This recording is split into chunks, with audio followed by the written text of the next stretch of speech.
بسم اللہ الرحمن الرحیم نحمدہ و نصلی علی رسولہ الکریم اما بعد۔ اس گزشتہ ہفتے میں اللہ جل شانہ نے اپنے فضل و کرم سے ہم سب کے لیے اور سب مسلمانوں کے لیے، بالخصوص افغانستان کے مسلمانوں کے لیے، ایک بہت ہی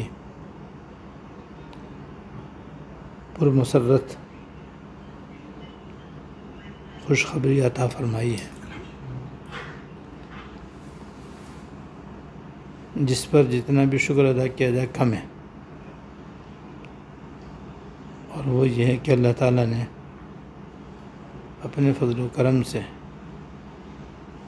افغانستان میں وہاں کے طالبان کو فتح مبین عطا فرمائی۔ 20 سال تک امریکہ اور اس کے اتحادیوں سے ان کا جہاد ہو رہا تھا، اور وہ دن رات باوجود مالی اعتبار سے بھی، ساز و سامان کے اعتبار سے بھی، ہتھیاروں کے لحاظ سے بھی امریکہ کے سامنے کوئی حیثیت نہیں رکھتے تھے، لیکن جس کو اللہ رکھے اسے کون چکھے۔ قرآن پاک میں اللہ پاک نے فرمایا کم من فئۃ قلیلۃ غلبت فئۃ کثیرۃ بإذن اللہ۔ کتنی چھوٹی جماعتیں بڑی بڑی جماعتوں پر اللہ کے حکم سے غالب آئی ہیں۔ اس کا نمونہ اللہ پاک نے دکھا دیا، اور 20 سال لڑنے کے بعد آخر امریکہ اور اس کے اتحادی انتہائی ذلت آمیز شکست کھا گئے اور راتوں رات دم دبا کر بھاگے۔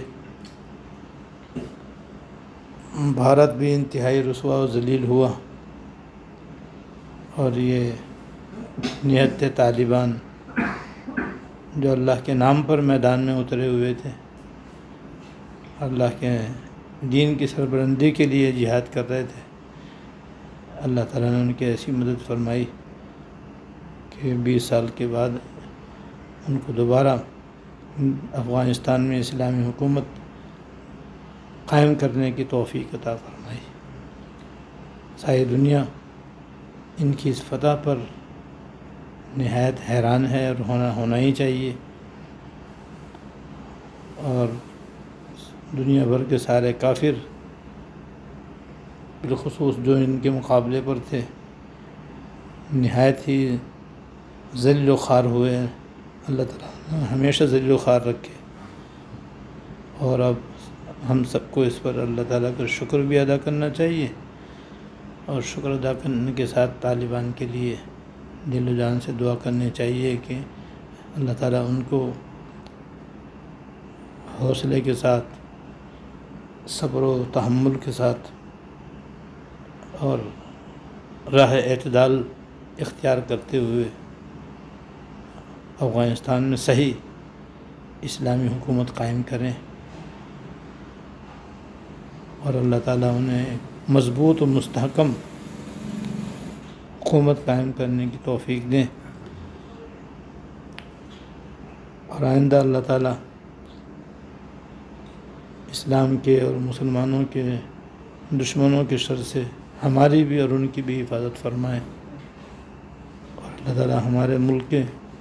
حکمرانوں کو بھی توفیق دیں کہ وہ بھی ان کی اس کامیابی سے سبق لیں، اور سبق لے کر کے اپنے ملک میں اسلامی حکومت قائم کریں، اسلامی احکام نافذ کریں، اور جو قوانین اور جو قواعد اسلام کے خلاف ہیں، اور جو کام ہمارے یہاں حرام و ناجائز اور خلاف شرع رائج ہیں ان کو دور کرنے کی توفیق دیں۔ بہرحال اب ہمارا کام یہ ہے کہ الحمدللہ جہاد تو ہو چکا، اور اس میں اللہ پاک نے طالبان کو غیر معمولی کامیابی عطا فرمائی، جو مبارکبادی کے مستحق ہیں۔ اب ہم ان کے لیے دعا کریں، کیونکہ ایک مسلمان کی دوسرے مسلمان کے حق میں غائب آنے میں جو دعا کی جاتی ہے وہ قبول ہوتی ہے، وہ رد نہیں ہوتی۔ تو ہماری دعائیں ان کے حق میں قبول ہوں گی انشاءاللہ تعالی۔ خوب دعائیں کریں کہ اللہ تعالیٰ ان کی مضبوط فرمائے اور ان کی اس فتح کو قائم رکھیں، اور آئندہ جو ان کے اوپر بھاری ذمہ داریاں افغانستان میں اسلامی حکومت قائم کرنے کے سلسلے میں اور اس ملک میں رہنے والے مسلمانوں کے حقوق کے بارے میں عائد ہوئی ہیں، وہ ان میں آسان طریقے سے عہدہ برآں ہوں، اور ایک اسلامی حکومت کا مثالی نمونہ اللہ تعالیٰ انہیں قائم کرنے کی توفیق دے۔ آخر دعوانا الحمدللہ۔